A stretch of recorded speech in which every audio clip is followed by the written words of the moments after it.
Year after year, the number of pedestrian deaths plague our county. The most recent report ranks metropolitan Bakersfield fourth most dangerous location for pedestrians in the country.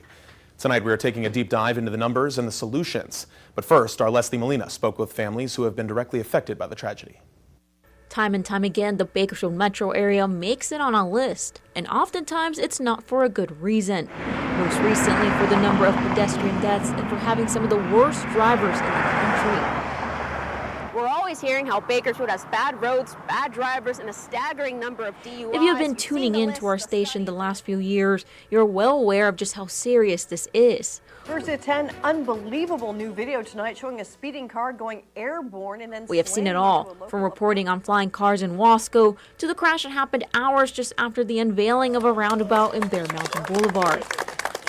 And a still developing story from this past Christmas when police say a drunk driver injured several people attending the parade in downtown Bakersfield. Because I just saw people get hit over someone getting drunk.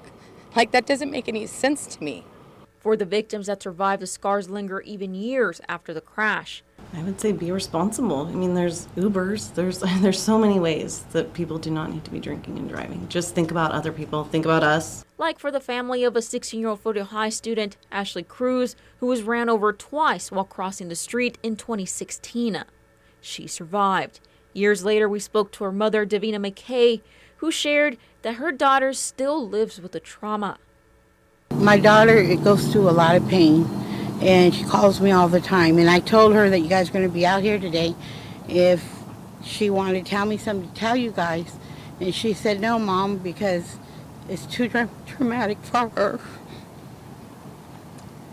And she's going through a lot still. She's in a lot of pain. She don't even live in Bakersfield no more. She don't want to be here. She said she'll never come back.